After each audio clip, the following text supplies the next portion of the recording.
Hi everyone, welcome back to my channel. My name's Peter and you're watching Thailand Bound, and it's time for another round of Saturday morning stories. I've got 4 stories for you today, quite varied. I hope you're going to enjoy these. Before I get into the stories, a couple of things I want to talk to you about. Firstly, I often get messages from guys who'll say, listen, I sent you in a story 2 months ago, I sent you in a story a month ago and you haven't read it out. And I generally read out every story that's sent to me. It's very rare I don't read out a story. Sometimes I just can't because the editing's so bad. It would take me, the grammar and the spelling is so bad. It would take me, hours just to manually edit it. So that's one reason. The second reason is I just can't clean them up enough. People send in stories that are so kind of to the point with the aerobic side of things. You just can't clean them up enough. So, but what I do is if I can't read out a story, I always write to that person and say, look, I'm really sorry. I can't read this story out because whatever reason. If you clean it up or you write it in a different way, I'll be happy to read it out. So if I haven't read your story out, the whole point of telling you this, if I haven't read your story out yet, it means it's in the queue and it's going to be read out. I don't have much of a queue at the moment. Stories are a bit thin on the ground. So don't panic. As I say, if you haven't received an email from me, then I'll definitely read it out. Okay, the second thing is that I just wanted to mention quickly. I get more comments from guys. Sometimes they email me, sometimes they leave comments, and they'll say things like, oh, I didn't like story number 2, or story number 3 was boring, you should have never read it out. Well, you know what? The whole point of the timestamps that I put in the description, so it will say story 1, or story 2, for instance, 8 minutes, 22 seconds. If you start to listen to a story and you think, no, this isn't for me, it's about a motorcycle crash, or it's about somebody who missed an aircraft, or something you're just not interested in, you can skip forward to the next section. That's the whole point of timestamps, okay? I used to tell people, if you're not happy, go and visit my refund department, but it sounds a little bit arrogant, a little bit rude. I don't want to be that way. Okay, so with all that aside, let's read these stories. Actually, there's going to be a 5th story because I'm going to tell one from memory. It's a great story that I've told on my live stream many times before, but I realize there are a lot of people here who don't watch the live streams. The story is called, I call the story the 7-Eleven girl, okay? And I'm going to do that one from memory. It's a great little story. Right, let's kick off with your stories first then.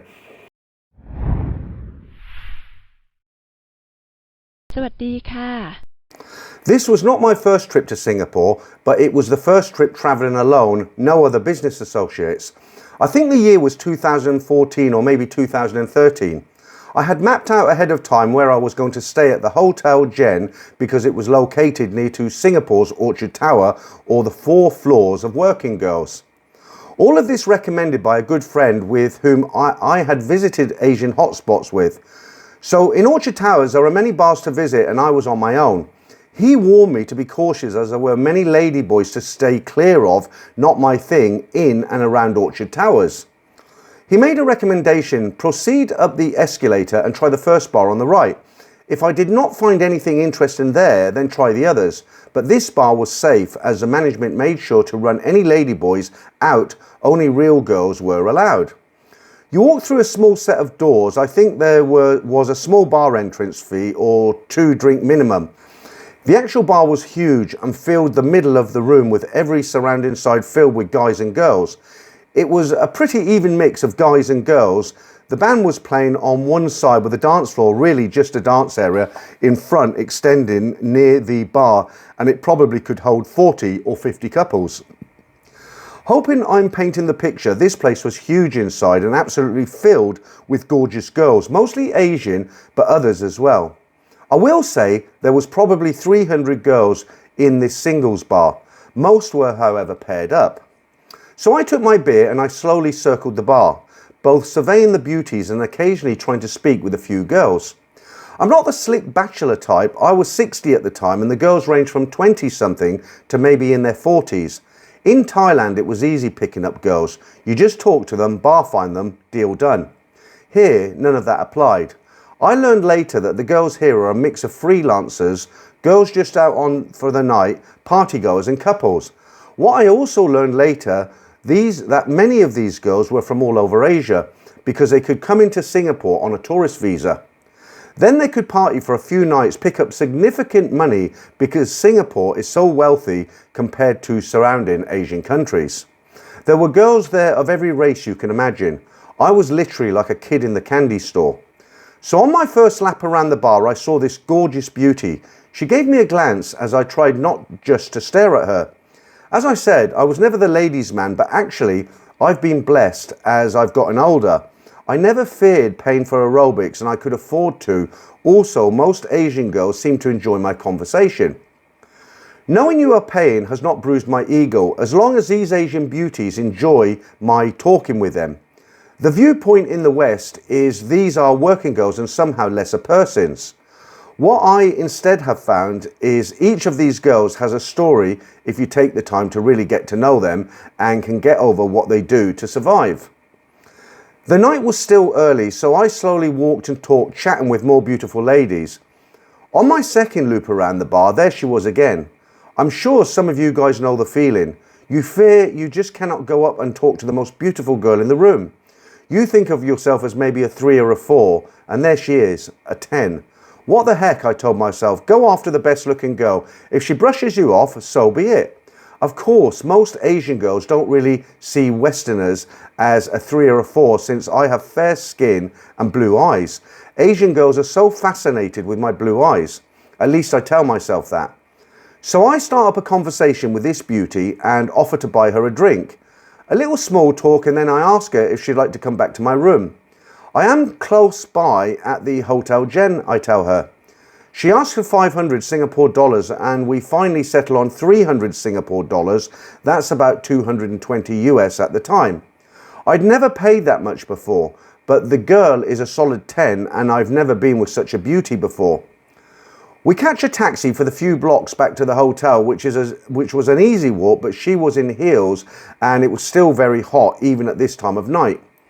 We arrive in my room and I had a bottle of wine chilling there. We had a drink, then she asked to shower and asked me to join her. As she dropped her dress, I could hardly keep it together. She was definitely the most beautiful girl I'd ever encountered. She seemed to enjoy toying with me to send me into excitement. We did the deed and then she sat back with a glass of wine and talked. She was from Hanoi, where she worked as the executive assistant to the owner of the largest rug factory in Vietnam. Her job required her to act as a translator and she was fluent in Chinese, both Mandarin and Cantonese. Her English was flawless, with almost no accent either, of course, her native Vietnamese. She also said she spoke a little Russian as well. She had to travel everywhere the boss demanded they go. I read between the lines she was also acting as a mistress for the boss anywhere they travelled together. So how was it then that she was here and not at the boss's beckoning call? Turns out that once a year the owner of the factory took the family, wife and 2 children on a week-long holiday. She was not to be anywhere near them or around. So she took this week to treat herself to her own little vacation in Singapore. After a short rest, we went at it again. She was very much into the aerobics and I could tell she was enjoying herself. I'm certain it was not faked, or at least I convinced myself of this. At this point, we were exhausted and fell asleep as I had this little beauty cuddled up in my arms. I was awakened by her playing to bring me to an arousal for a third session with a morning wake up.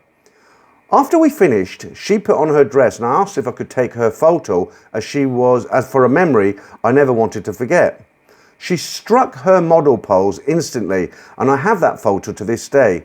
How she could be ravished 3 times and still look incredible for one night, I got to know what it was like to have this beautiful exotic mistress. And there you go. So I know Orchard Towers very, very well. I worked in Singapore for a while and he's right what he says. It's basically 4 floors of nightclubs and bars and they're frequented by these kind of working girls. The top floor used to have a nightclub on it called Top 10, which was an old cinema. It had been an old cinema. It was converted to a disco. Sounds such a dated word, but it was a disco. And then the lower levels had all sorts of bars and the like. And there were a lot of people hanging around the lobby and outside. So it's quite a lively place. If you ever go to Singapore and you want to go out and just have some fun, it's quite Orchard Towers is actually situated on Orchard Road. Makes sense, right? Okay, I'm getting tongue-tied there. Let's get into story number 2. This is a short story about the last time I was in Thailand. I think it's somewhat funny and hilarious how this worked out. Only in Thailand, they say. This was around 2005 and I was in my 20s at the time. I met Cindy at a club in Bangkok at one of the discos. Cindy isn't her real name. I think it was something like Pong, but she preferred her Western name. She was Thai and about 22 and spoke a small amount of English, and we were able to communicate easily. Apparently, she had broken up with her Swedish boyfriend a month prior and was living with him in Sweden but returned to Thailand. When I met her, we were clubbing and stayed out late, and I took her back to my place. She was definitely very beautiful and I was lucky to spend time with her. I proposed that she stay the next day with me and I'll give her some money to cover her expenses. She was a freelancer, and I find that they want money up front just to show you you're not some kind of a cheap loser and that you can afford her. But then over time, they usually just want an allowance. I don't want it to be a transactional, and you can normally tell if the girl is only with you for money. It just feels so shallow. I think the money aspect is important because obviously if you're not taking care of her, then she has to work. I would rather have her be by my side and having fun with me, and clearly the right girl would want this too. The first week was great. She was a lot of fun to hang out with and we had a lot of fun together. We went to various nice restaurants and tourist traps together and generally had a good time. This girl was definitely my type. She was very beautiful but also good in bed and very affectionate and caring. The second week was where things got a bit rough. She started being a little flaky. She would have to run home for something and then come back and meet me very late. We'd agreed to meet for dinner and she wouldn't show up until hours later. Women in the US are flaky too, but I just really dislike it when people are disrespectful of my time. I've tried to get better at this. I know I'm in a different culture, and if it happens once or twice, I don't care. But when it's continually, it's really not fun and just becomes a huge waste of my time. I tried talking to her about it, but it didn't get better, so I ended our relationship. She was very upset at me and just started to be mean through text, and I didn't want to deal with her being rude to me, so I didn't text her back. I had a bad day because of it, and I really wanted to head over to Koh Samui, so I just focused on my plans. Anyway, I go out that night with a new girl named Nit. I met her on Thai Friendly. She was very beautiful too, and I really liked her. Her English is a bit better than the other girl I was talking to, so we clicked well and we ended up going dancing after dinner. It's about 1 a.m. and I ask if she wants to keep spending time with me. She says yes, but that she's very tired and has to go home and it's a long drive. I offer her to stay at my hotel and she accepts. Now, at this point, I'm definitely tired. I'm just thinking sleep. We're both tired from the dancing, so I just wanted to go back and crash. When we get back at the hotel and take a shower, I think the magic just took hold, so we're lying in bed together fooling around. Just then, I hear a knock on the door. I ignore it as I'm in bed with my girl and I don't want to be bothered. I just assume it's a hotel about something stupid that can be ignored. Then I hear Cindy's voice. She had come to the hotel and wants to come into the room. She's insisting. I'm freaking out a bit. I mean, I'm not cheating on her or anything, but I don't want dramas. Plus, she was mean and rude to me in her text messages, and I don't want to deal with that. Then I go to the door and I see that the door didn't quite close properly, and she's pushing open the door with the latch flipped, allowing the door to open about 2 inches, which is why I can hear her. I'm having a full-on panic attack now with Cindy asking to come in and Nit on the bed. I guess I don't want Nit to think I'm a liar because I was actually single. I don't like to lie or cheat in my life. I don't see the point. It's a lot less stressful and I don't like having anxiety. I'm telling Cindy she needs to go home and that we can talk tomorrow when Nit comes up to me. She sort of pushes me past me, closes the door, pushes back the latch and lets Cindy into the room. They hug now. I'm completely confused as Cindy comes into the room as if she owns the place, and Nit and her sit on the bed together. Apparently they were good friends and would send photos of the men they were having dates with and share their profiles and gossip about their dates. They both realised they were dating me because of my Thai Friendly profile pic, and Cindy told the whole story about me and our date. They decided to play a joke on me and boy, it worked. They really got me. The next morning they kept laughing about it over breakfast. The three of us ended up being an item for the remaining 2 or 3 weeks I was there. They were fun girls. Cindy was just having a bit of a rough patch, I think, and was mostly better after that point. I think about the two of them often and the time we had together. Even though it was decades in the past, I think Thailand makes you look at relationships differently because they never end at a bad point. You always have to go back to your own country, which ends a relationship. So you can think about these without any of the potential drama that ends up destroying normal relationships. Well, that's different if you live here, of course, isn't it? But I did want to touch on a couple of points, or at least one point that he brought up there. So what he was saying with the freelancers, he's saying, okay, if you have her on a bit of an allowance, you give her some money every week or every month, then, she's going to be faithful to you. Well, unfortunately, that's usually not the case, because what they're trying to do is make as much money as they can. And if they manage to hook a guy who's giving them 20,000 a month or 30,000 a month to stay with him exclusively, that's the deal. Well, every time she gets a chance, she's going to go off and try and make even more money. And the proof here was that he said in the second week she'd disappear and she wouldn't come back for hours after the pre-arranged time. And it's obvious what she's doing. She's obviously got her own little black book, as they call it, or it'd be on her phone nowadays, I guess. And she's got her regular customers. She's making excuses. And when she can get away, that's what she does. And then when she's done with that guy, she's coming back to the guy who's paying her allowance, i.e. this guy. So unfortunately, never think you're in the clear if you do hang out with one of these freelancers for weeks or months and you're paying an allowance. It doesn't necessarily mean that you are an exclusive, as it were. Right, into story 3. The next 2 stories are nothing to do with relationships. They're very, very different and they're very, very short. But I am running short stories as always, so I thought I'd include them in this week's upload before I tell the great story from memory, which is another good one. Right. Our story of Thailand is quite different. Your stories mostly evolve around foreigners dating the wrong girls. We Gulf Arabs marry not between our nationals, but within the tribes we belong through an arranged setting. Therefore, very rarely you will hear of Gulf Arabs trying to tie the knot with any foreign girl, let alone a bar girl. The following is my friend's story, who I've heard a number of times. Each time we meet at a bar, this story has to come up. As English is not my first language, I will be writing this story as if it was mine. A little over 20 years ago, my wife and I decided to spend 2 weeks in Thailand. We landed around our summer months, must be July or early August. The 3 of us, my wife, our child and myself, on my first day we landed, we headed to Patpong Road to do some street shopping. We Arabs are unlike people of the West, where you would see couples walking along and holding hands. With my wife about 200 meters behind me, I would look down the sois and see what was happening for me to discover when I went back alone.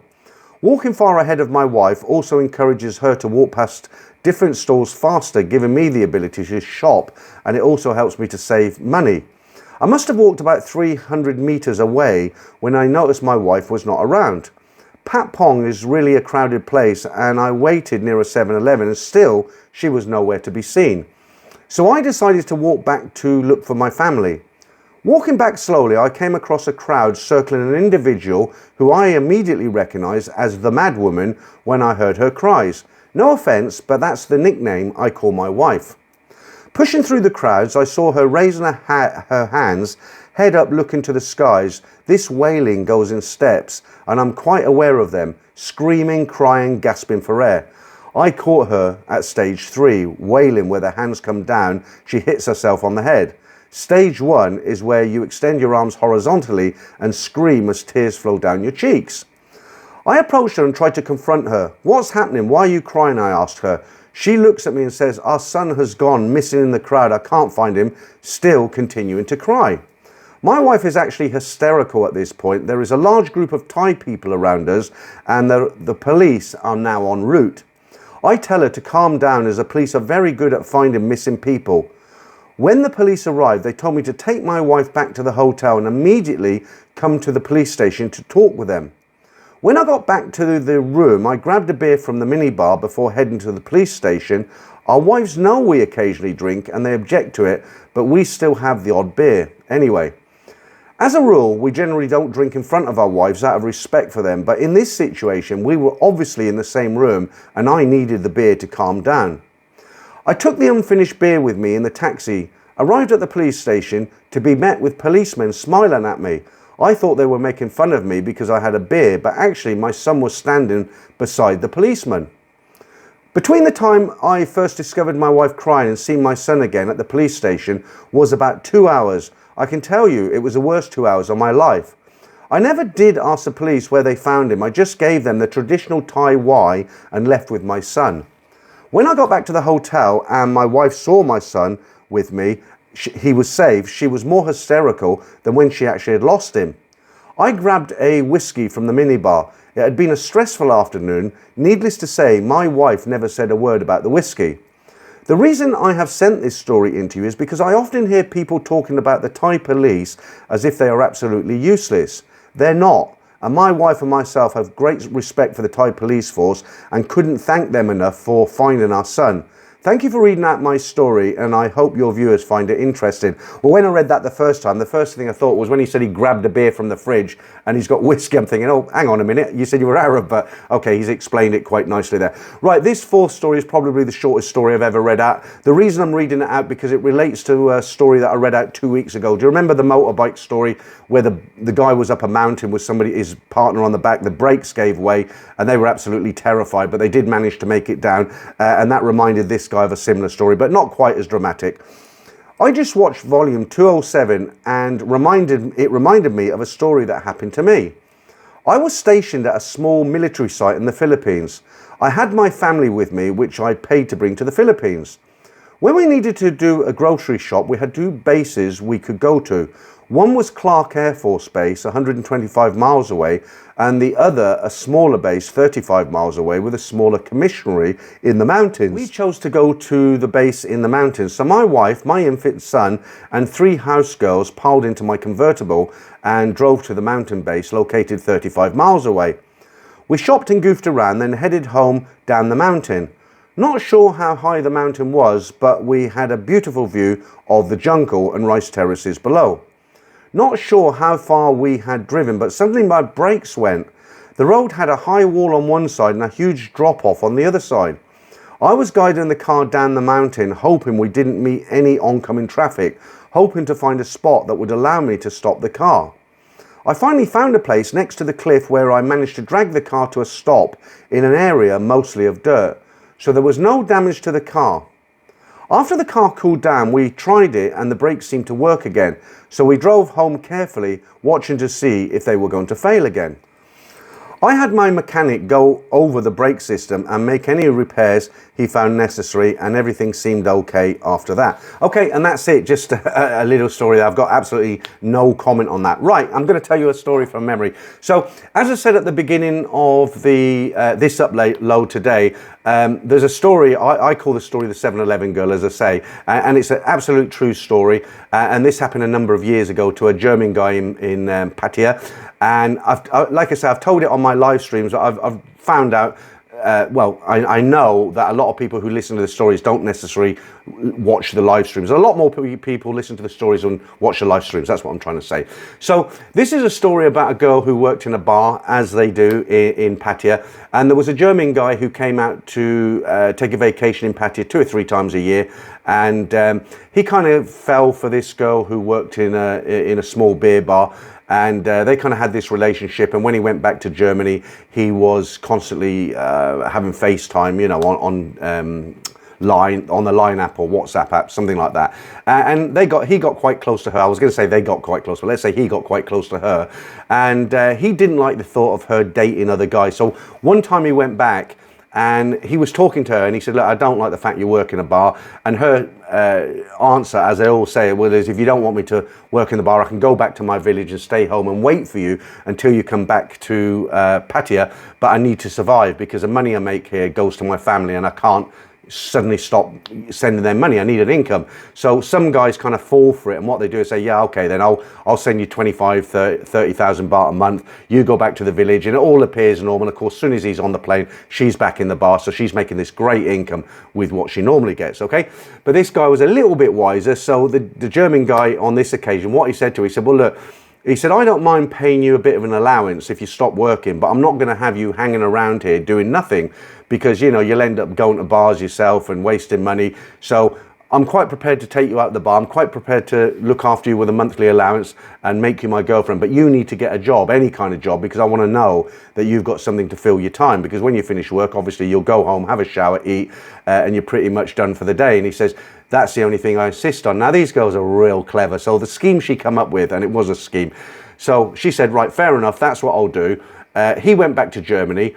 And she called him up one day and she says, you know, I've got a job. And she was wearing a 7-Eleven cap and a 7-Eleven shirt, very distinctive uniform. Many 7-Elevens here in Thailand and in Pattaya, of course.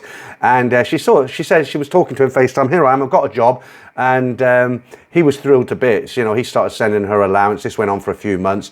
And every time she phoned up, she'd basically phone him up and say, look, I've only got a couple of minutes. I've got to be really quick because I'm not on an official break, but the manager's just popped out and I'm able to call you. You know, love you, see you soon, blah, blah, blah.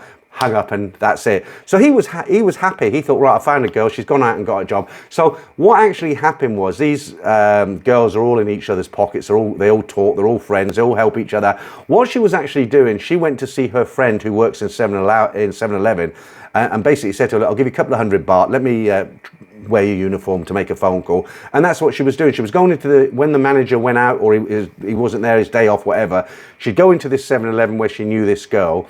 She'd go into the back room, the girl would take her shirt off, take her hat off, give it to this girl. She'd make the phone call to the German guy. He was happy because she was working at 7-Eleven, supposedly. She hung up the phone, give back the cap, give back the blouse, and back to the beer bar, okay? So be really, really careful, guys. If you're dating a girl and you think you got the right one because she's working or for whatever reason, dig a bit deeper. You know, you don't want to be like that guy, right? Okay, that's it for me, guys. Thanks a lot for listening to me waffle on again, as usual. More stories next Saturday. Whatever you're doing, have a fantastic weekend, and I'll catch up with you real soon.